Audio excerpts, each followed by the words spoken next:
Ro'molga qarshilik bor, soqoliga, tarovihga qarshilik bor. Iymoningizda shak bormi sizlarda? Nima hamma narsa oydin guliston bo'lsinmi? Kim haq, kim sodiq, kim yo'lda yuradi? İmtihoni bo'ladi, albatta bo'ladi. Hasiban nasu ay yutraku ay yaqulu amanna wa hum la yuftanun. Iymon keltirdik deganinglardan keyin imtihon qilinmaymiz deb o'ylayapsizlar. Payg'ambar alayhissalom Habbobni qattiq jerkidilar. Shakdamisan? Bu og'ir gap. Seni iymoning shakda turibdimi? Iymon bilan shak zid bir-biriga. Iymoning yo'qmi degani? Sen ishonmayapsanmi bu dinni g'alaba qozonishiga? Rasululloh yalinmaganlar hech kimga musulmon bo'lishligi. Musulmon bo'lgandan keyin sabr qilasanlar degan.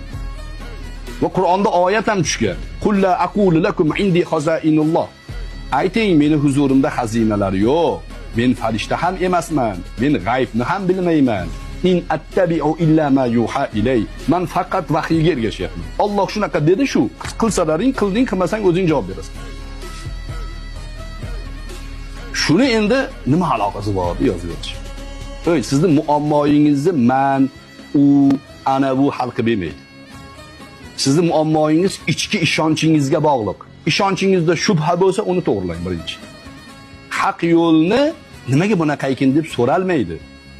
Boshingizga kelgan imtihonga labbay deysiz. Avvalo ofiyat ber deysiz. Allohim ofiyat ber menga deysiz. Mabodo imtihon kelib qolsa sabr qilasiz. Alloh taolo musibatga yarasha sabr beradi. Sabrga yarasha musibat keladi. Bu imtihon bo'ladi bu. İmtihondamizmi? Ha, bir-biringizga so'rab bunaqa dayuslik qilmang. Dayuslik shu. Uyingizga bir nomahram hujum qilyapti. Domla shu bir narsa devoring desangiz yarashadimi shu? Nima qilishingiz kerak? Uyingizda oilangizni himoya qilishingiz kerak. Ana shu narsalarni kesib tarqatishyapti. Bu gaplarni ichidan ham topishsa kerak ba'zi narsalarni. Lekin biz ham shu bahona haqiqatlarni, ilmga asoslangan gaplarni gapirib olamiz. Alloh taolo musibatga yarasha sabr beradi. Sabrga yarasha musibat keladi.